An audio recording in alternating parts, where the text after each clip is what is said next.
কি আপনাদের পছন্দ হয়েছে দিদি? যদি হয় কি দেবে তবে তোমরা? বিনা পয়সায় তো আমি কাজ করতে পারবো না। কিছুই দিতে পারবো না দিদি। কর্তা 2 মাস বিছানায় কেরানির কাজ করে। সত্যি কথা বলতে লজ্জা নেই দিদি। মেয়ে টিউশনি করে মাত্র 100 টাকা ইনকাম করে, তাই দিয়ে কোনো রকমের সংসার চলে আমাদের। সে কথা বললে তো হবে না। মেয়ের বিয়ে দিতে গেলে কিছু তো দিতেই হবে। আমার ভাসুর বোন মুদিখানা দোকান, নগদ পেয়েছে 10,000 টাকা, 5 ভরি সোনা, খাট, আলমারি, মুখ মস্ত বাসন। কি দেয়নি মেয়ের বাবা।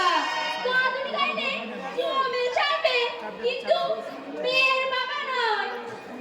তুমি তো সবাই জানো মাসিমা। ভালো জানতো। আমি জানলে কি পাত্রপক্ষ আমি ছেড়ে দেবে? বড় গাছে নৌকা বাঁধতে হলে কাঠিটাও তো মোটা চাই, নাকি বলো ভাই? গাল বুঝে তো চটটা মারতে হবে। ছি, এরা বিরাট ধনী। এরা কি তোমাকে উকিল রেখেছে নাকি? কি বলি? কি বলে তুই? হ্যাঁ, তখন থেকে দেখছি ট্যাগ ট্যাগ করে কথা শোনাচ্ছে। তো কেউ তোমাকে ওকালতি করতে ডাকেনি? এদের কথা এরাই বলবে। আমার সাথে গুলাই হবে, না হয় হবে না। তোমাকে কেউ বক্তারি করতে বলেনি। ওরে চাল যাবো কি? তুই এক চোখে নারিস নে। তোর কীর্তির কথা আমার আর জানতে বাকি নেই। একে তো ভিঙ্গি করে রেখেছি ছেলে ধরবার জন্য। সে কথা কি আর আমি জানি না? ওই জগদম্বার মুখে 32 টাকা। এই জগদম্বা যেই কথা বলবে বলবে বলবে বলবে, বুক চাপড়ে কাটতে হবে হবে হবে।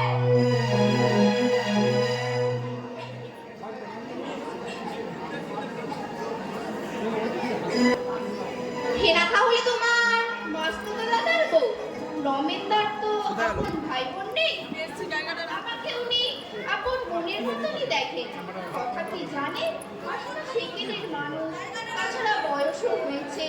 বৌদির উচিত সেটা মানিয়ে নেব, নয় কি? তোমাকে চুপি চুপি একটা কথা বলি ভাই। মায়ের জন্য মেয়েটা খারাপ হয়ে যাচ্ছে। মা যদি কানে ঘুমন্ত দেয় মেয়ে আরো খারাপ হয়ে যাবে না? মাসিমা এটা কেন ভাবছেন না? ওনার অবর্তমানে বৌদির কি দশা হবে সে চিন্তা থাকলে তো আর কথাই ছিল না। তবে ছেলে এবার মোক্ষম দিয়েছে মাকে। এরকম কাউকে যেন বলো না ভাই, যা মুখ হেনার মার। বলুন না, আমি কাউকে বলবো না, একমাত্র ছেলে অমর। জানি কোন ফাংশনে নন্দিনী বলে একটি মেয়ের গান শুনে মোহিত হয়ে গেল। মেয়েটি আবার ওর কাকিমার বোন ছিল। তারপর তারপর কোন ফাংশনে নন্দিনী বলে একটি মেয়ের গান শুনে মোহিত হয়ে গেল। মেয়েটা ওর কাকিমার বোন ছিল।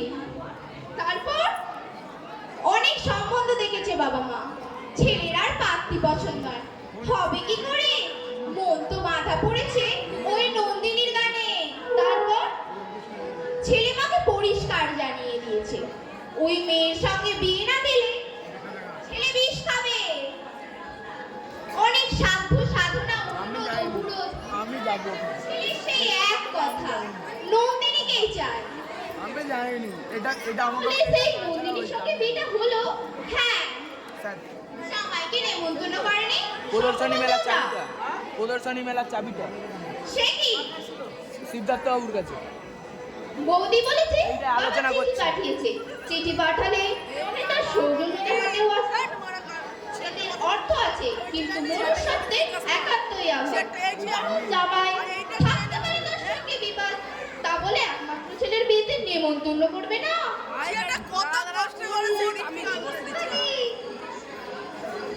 ভালো আছো? হ্যাঁ, আপনি আজই চলে যাবেন? আপনি হঠাৎ তোমার কাছে আপনি হয়ে গেলাম? 3 মাস আগেও তো আরো দিদি বলতে। বাহ, এখন আপনি হোয়াইটসের জন্য এরকম লাগে। আমার মতো এগিয়ে হতো তাকেও কি তুমি আপনি বলতে? তা কেন বলবো? তাহলে না মানে সদুত্তর তুমি দিতে পারবে না, কারণ এই বাড়িতে থাকতে কতদিন তোমার সঙ্গে সুখ দুঃখের আলোচনা করেছি, স্ত্রী স্বাধীনতা নিয়ে তর্ক করেছি। আজও আমি তোমাকে বন্ধু বলেই মনে করি। ধন্যবাদ। ওই গতকাল এখানে বিকেলে তুমি এসেছো, আমি কিন্তু দেখেছি আসতে, ভয়ে ডাকিনি, কাছে কথা না বলো। সত্য ঠিক বলছি বা তোমার দিদি আমি ডাকতে যাচ্ছিলাম, শাশুড়ি বললে কি করছো বাচ্চা, জেলার শাসনকর্তা। ভাবতে সত্যি অবাক লাগে। আর তোমাদি আমি সেই আরতি বললি, চোখের জল না ছড়িয়ে ভাত খেতাম না। কটু কথা শানিত ছুরিতে এরা আমার বুকটাকে ক্ষত বিক্ষত করেছে। আমার একমাত্র সান্ত্বনা ছিলেন ভাসুর ঠাকুর। তিনি বলতেন, একদিন তুমি এই বংশের মুখ উজ্জ্বল করবে বৌমা। তার জন্য অনেক কথা শুনিয়েছিলেন ভর্তি ভাসুর ঠাকুরকে। কি বোধহয় তুমি ছেড়ো না। না মানে এনার বাস্তু তো ননদ। ও আচ্ছা আচ্ছা, এবার থাক থাক। আপনার কথা দাদার কাছে অনেক শুনেছি। রমেন ভালো আছে? শারীরিক ভালোই আছে, তবে মানসিক স্বাভাবিক ইয়ং ছেলে। আচ্ছা হেনা কি বলছে, যাবে না? হ্যাঁ। ভুল করছে হেনা, ও যদি লেখাপড়া শিখতো কোনো অসুবিধা ছিল না। তাছাড়া এই বয়সে একা থাকারও একটা অসুবিধা আছে। বিয়ে না হলে তো কোনো কথাই ছিল না। বিবাহিত মেয়ে বাপের বাড়িতে পড়ে থাকবে, আমি অন্তত এটা সমর্থন করতে পারছি না। তুমি তোমার নিজের চরকায় তেল দাও, আমার মেয়ের সম্বন্ধে তোমায় নাক গলাতে হবে। কথাই বলে না, উকিল হলো চিনেছ, আমি হলো বিলিপ মরম দশ। দেখুন বর্দি, আপনার ভাষার টেকনিকটা একটু বদলান। আলো চালটা মুখী, আমাকে আর জ্ঞান দিতে আসিস না। কালো দেখলাম ধান খেতে ধান কুড়োতে, আজ ধান দেখে বলে এগুলো দিয়ে কি হয়?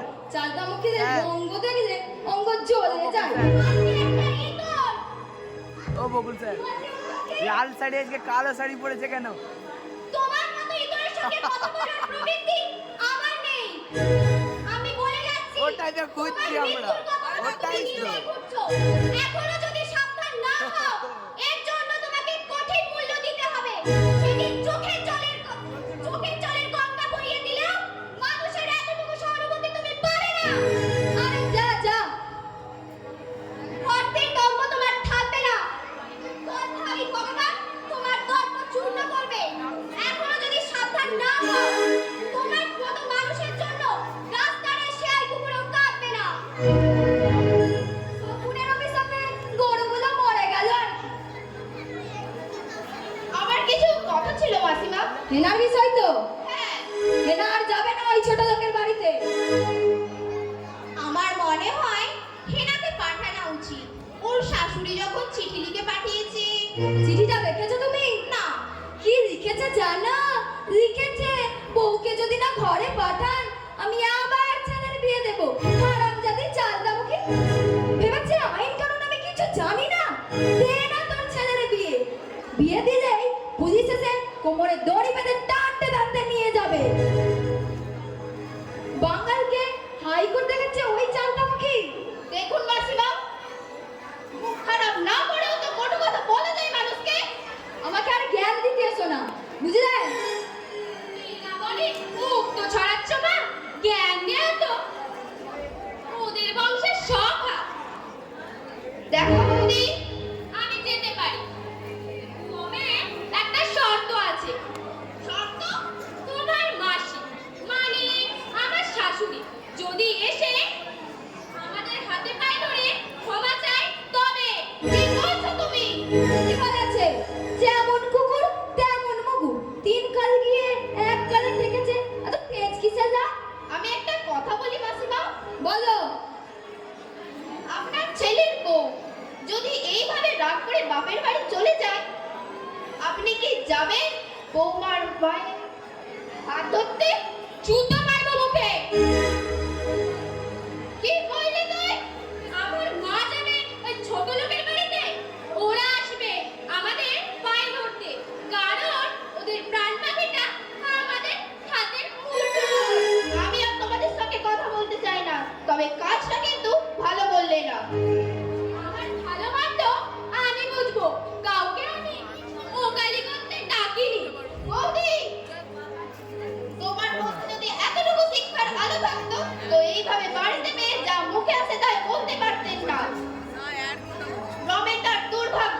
তোমাদের বাইরের চটক দেখে বলেছিল, ভেতরটা যে নিকষ কালো অন্ধকার জানতো না রমেনদা। জানলে এ বাড়িতে বিয়ে করতে আসতো না। একটা মেরে বিদায় করে দে হারামজাদিকে। এত বড় বুকের ফাটা, আমার বাড়িতে দাঁড়িয়ে আমাদেরই অপমান। ওকে নুরো জেলে দেব না। হাত দাও তো মা, ছুঁচো মেরে হাত বন্ধ করে কি হবে? হ্যাঁ তো মা, সেই ছোট লোকের বেটিটা কোথাও আরাম করে দিবানিদ্রা দিচ্ছে নাকি? যা চুপি চুপি দেখে আসবি। কাজ তো হয়ে গেল, এবার থারি সালে ঢুকিয়ে দাও, আদরটা খেটে খেটে মরে যাবে। ও তো মানুষ নাকি? যাই বলুন বেলাতে, বৌমা কিন্তু আপনার ভালোই হয়েছে, দেখতেও ভালো, গানটানো জানি, সেলাইয়ে ভালো হাত আছে। কাল আপনি তারকেশ্বর গিয়েছিলেন, পরপর 3 খানা গান গাইলো। আমাদের উনি বললেন বেলা 11টায় বাংলা গান। আমি বললাম বেলাদির বৌমা গাইছে, শুনেই বললেন তাই নাকি? গলা ছেড়ে গান গাইছিল। না মানে লীনা দেবী রমা ওদের অনুরোধে। ছ্যাঁকটা মারা মুখে, এই বাড়ির একটা মান ইজ্জত নেই। গান গাওয়া তো দূরে থাক, জোরে হাসবারও পাইছিল না। শাশুড়ি খুন্তি গরম করে ছ্যাঁকা দিত। একটু করিয়ে নাও দিদিমা, খেতে দে মাদুরটা। শুয়ে পড়ুন বেলাদি। আমি স্কুল থেকে আমার ছেলেরা আসবে, ওদের খেতে দিতে হবে। পরের ঘরের মাসি, কোণের ঘরের পিসি, অঙ্গ জ্বলে যায়। উনুনমুখীরা হ্যাংলার মতো এসে বসে থাকবে, কিছু বললেই বলবে মল্লিকিন্নের বড্ড চপ। না আদর, দেখ তো মা, আমার মাথায় পাকা চুল হয়েছে নাকি? চুল পাকবে কি গো দিদিমা? কবর বয়স তো, বড় জোর 40। পুলিশ হয়নি। 16 বছর বয়সে বিয়ে হয়েছিল, 1 বছরের মধ্যেই অমর। দাঁত চুল নিয়ে কেউ গর্ব করতে পারে? 90 বছরে আমার মা মারা গেল, একটাও দাঁত পড়েনি, চুল পাকেনি এক গাছাও। তোমারও পাকবে না। পাকবে না, যা খাচ্ছি সবই তো ভেজাল। মুখ পোড়া সরকারের মুরদ নেই ভেজাল বন্ধ করে। তাও আমি দেশের মন্ত্রী, বুঝিয়ে দিতাম ওই হাড় হাঁপাতে ভেজাল দাঁড়ে। কত ধানে কত চাল। তাহলে ইন্দিরা গান্ধী একা মেয়ে মানুষ, ওই ভেড়ার দল কাজ করতে দিচ্ছে মেয়েটাকে? কিরে দেখে এলি? হ্যাঁ, কি করছে? হা করে হাসছে। কার সঙ্গে?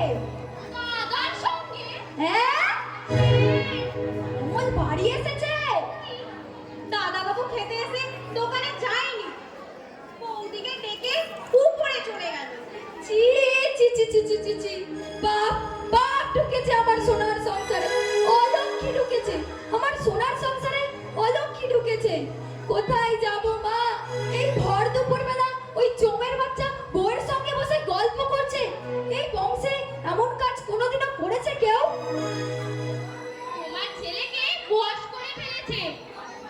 কাকিমার ভাইজি তো আমাকে দেখে কিরম বশ করেছিল কাকিমা। দেখলি? করাচ্ছি বস, আমার একটা মাত্র ছেলে, তাকেও ছিনিয়ে নেবে এই হারামজাদি। আদর, যা তো গিয়ে অমলকে বলবি মা বলেছে দোকানে যেতে। ছোট লোকের বেটিটাকে বলবি আমি ডেকেছি। যা শিগগিরই যা, যদি না আসতে চায় চুলের মুঠি ধরে টেনে নিয়ে আসবি। যাচ্ছি মা। তবে তুমি যাই বলো, তোমার চাইতে তোমার ছেলে বৌদিকে বেশি ভালোবাসে। ছ্যাঁকটা মেরে পালাবো বাড়ি থেকে। দাদাবাবু বৌদিকে ভেলপুরি কিনে দেয়, চানাচুরও কিনে দেয়, জামা থেকে পেয়েছি আমি। ও ছেলের আশা তুমি ছেড়ে দাও, দাদাবাবু এখন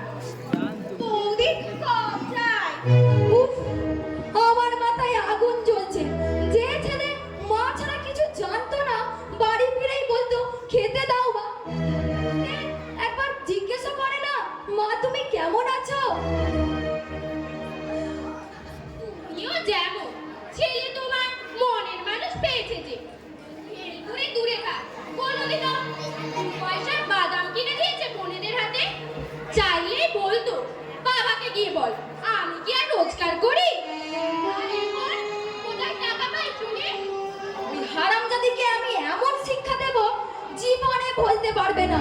উফ, এমন কুলাঙ্গার আমি পেটে ধরেছি, কি করিনি ওই ছেলের জন্য।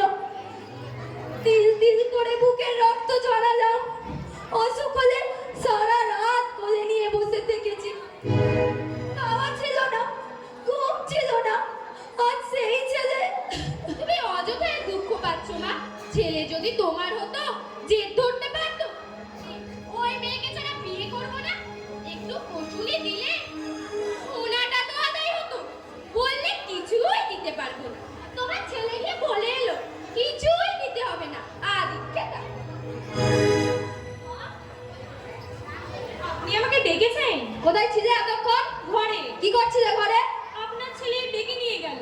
নির্লজ্জ, বেহায়া কোথাকার। আমরা ঘরের বউ ছিলাম, কোনো বেটা বেটি বলুক দেখি দিন মানে স্বামীর সঙ্গে কথা বলেছে এই বেলা মল্লিক। তোমার যেমন কথা, শিক্ষিত না, হায়ার সেকেন্ডারি পাস, গানও জানে। তুমি তো মুখ ঘুমিয়েছে। শেখো শেখো, ভগবান কাকে বলে ওর কাছে শেখো। দেখো ঠাকুরজি, তর্ক করো না, মুখে মুখে তর্ক করা আমি পছন্দ করি না। শিক্ষাই পেয়েছো, সহজ শেখনি। তোমার মা বেটি কি শিখিয়ে দেয়নি গুরুজনদের মুখে মুখে তর্ক করতে নেই? মনে রেখো, খিড়কির দরজা দিয়ে তুমি এ বাড়িতে ঢুকেছিলে, বহু জন্মের তপস্যার ফলে এই মল্লিক বাড়ির বউ হতে পেরেছো। সে কথা আমি জানি মা। আমার বাবার সামর্থ্য ছিল না এই বাড়ির ছাড়পত্র আমাকে জোগাড় করে দেবার। আমি তো এই বাড়ির হালচাল কিছুই জানি না। আপনি আমাকে শিখিয়ে দিন। মায়ের দায় কেটেছে। মেঘে মেঘে তো বয়স হয়েছে। দেখে শুনে শিখে নিতে পারো না? বলছে খুকি তো না যে হাতে ধরে শিখিয়ে দিতে হবে।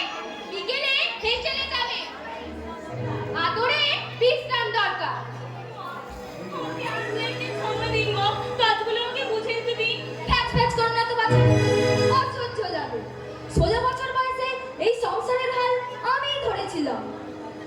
আমার বাবার বয়সের গাছ এখন নেই, হবে হয়তো অমলের চেয়ে বড়। বিশ্বাস করুন মা, আমার বয়স। থাক বাচ্চা, আমাকে আর বয়স চেনাতে হবে না। সব দিক দিয়ে আমি ঠকেছি। না পেলাম মনের মতো একটা বউ, আর না পেলাম পরিচয় দেওয়ার মতো একটা আত্মীয়। কেউ যদি জিজ্ঞেস করে ছেলের বিয়ে কোথায় দিয়েছ, পারবো পারবো বলতে? এমন একখানা খাট দিয়েছে যেন মরা নিয়ে শ্মশানে যাওয়ার খাট। থালা বাটি দিয়েছে, অমন জিনিস অন্নপ্রাশনেও আমরা কাউকে দিই না। এই মালাগুলো আসল না নকল ঈশ্বরই জানে। ছোট লোক আমি অনেক দেখেছি, কিন্তু এমন চাওয়ার আমি বাপের জন্মে দেখিনি। ছি! তুই কাঁদছিস কেন নন্দিনী? তুই তো জানতিস বধুর যে যা চলছে চলবে। সংবাদ মধ্যে দেখিসনি তুই বধূ হত্যার দম লেগেছে? কিন্তু তুই তো প্রতিজ্ঞা করে এসেছিলি কোনো মতেই উত্তেজিত হবি না। মেয়েদের বড় শত্রু মেয়েরাই। বধূ নির্যাতনে পুরুষদের ভূমিকা অতি নগণ্য। কি ভাবছো তুমি? না, ভাই, কিছু না। মাইবাস দিদি সব কথা আমি শুনলাম। দিদি আমাকে হেসেলে যেতে বললে, তাই না? তুমি বলতে পারলে না আপনার মেয়েদের আগে কথা হেসেলে? আমি এরকম কিছু করতে চাই না ভাই। বিদ্রোহ করো, প্রতিবাদে সোচ্চার হও। তোমাকে কটূক্তি করলে মুখের উপরে জবাব দাও।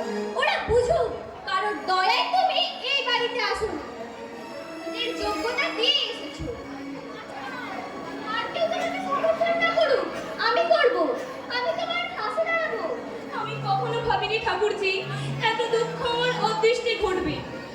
কাজের জন্য আমি ভয় পাচ্ছি। কাজ তো আমি বাপের বাড়িতেও করেছি, ভয় আমার কটূক্তিতে।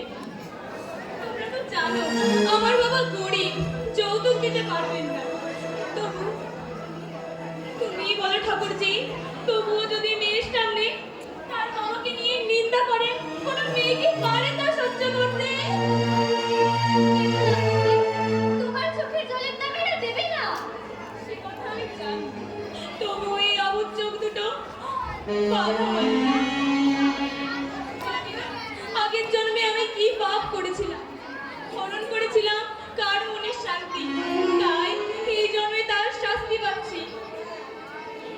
ধনীর বউ ছিলেন, গরিবের মেয়ে ছিলেন, তাহলে কেন তিনি বুঝবেন না আমার মনের কথা? কেন আমাকে কষ্ট দেবেন? প্রতিশোধ নিচ্ছে। প্রতিশোধ? মা ভেবেছিল ছেলের বিয়ে দিয়ে লক্ষ টাকা ঘরে আনবে। বাদ সাধলে দাদা, এ হচ্ছে প্রথম জ্বালা। আর দ্বিতীয় জ্বালা হচ্ছে দাদা তোমাকে ভালোবাসে। মা ভাবছে